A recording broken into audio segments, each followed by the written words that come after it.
Welcome to Monument Mayhem. Every day I'm traveling to a new monument in Rust for 25 days straight. You're going to see a new monument and a new video from me on this channel every day until I'm done with every single one. Oh, there's my ride. Gotta go.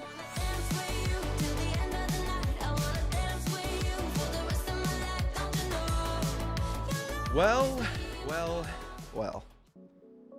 We made it to day 25. I can't tell if I'm talking to myself or to you or the wall at this point, but I figured for the last day of this series, we would do the big mama herself, the Outpost. There's a lot more here than meets the eye, and I don't know if people realize it. First thing we need to know about the Outpost is what's around it. People view Outpost as a safe haven, and it is, don't get me wrong, but people also get a false sense of security around it. The turrets will keep you safe if they can see you, but trust me, there's spots where they can't see you at all, and you could be killed right on top of Outpost. Once you're inside, I think you're pretty safe, but there's some cheese around the outside, so be careful. If you're unaware, the two most useful things that you can have at Outpost, as far as tools are concerned, is definitely a rock and a paddle. The rock will let you farm any nodes, trees, or anything inside the safe zone due to your inability to use other tools. And a paddle will let you farm barrels and signs with ease. And just a quick reminder, you can farm signs at Outposts. It's actually not a bad way to get a little HQM and scrap right off the bat if you're really addicted to gambling.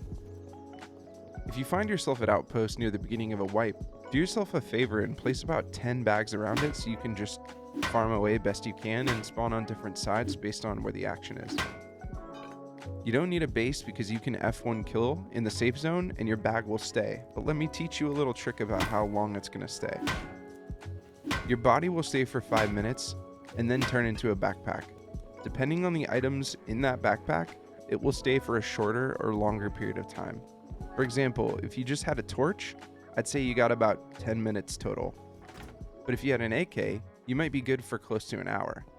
It functions off the tier of the items, so if you're just full of farm, I wouldn't leave it for more than 30 minutes before going back, grabbing everything, and F1 killing again.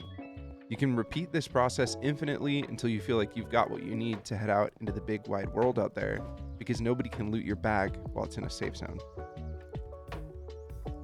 Okay, as far as being inside Outpost, let's talk about some of the valuable things we have.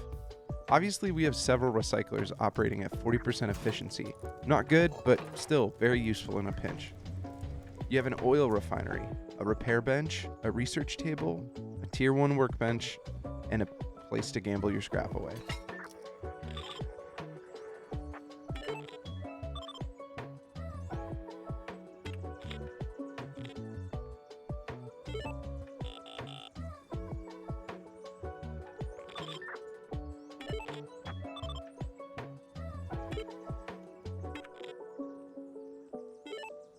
And very importantly, also a place to trade and interact with shops around the map. Fun fact that I learned way too recently is that you can search at the bottom left for items you're interested in, and it will show you all the shops with that item in it. The Outpost is the beating heart of Rust.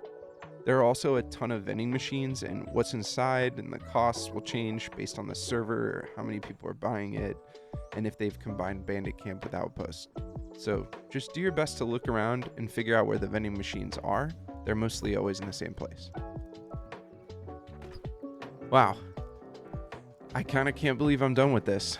Even though they weren't the most complicated videos I've ever made, I still had to do a ton of work for each one every day. And I'm not gonna lie, I'm a little surprised that we made it through, and I'm a little relieved too. For those of you who've been incredibly supportive in subscribing, liking, sharing the videos, I don't know how I can say thank you enough. And to those of you who've been reaching out to me on the side, I want to express my gratitude for you as well. I think we're building a really cool community here, and I'm happy that you're all a part of it. That's it for this series, but I'm not done yet, don't worry. Be on the lookout for a post in the next couple days about future content, because I want to hear from you. Okay, that's it for day 25. I'll see you when I see you. Peace.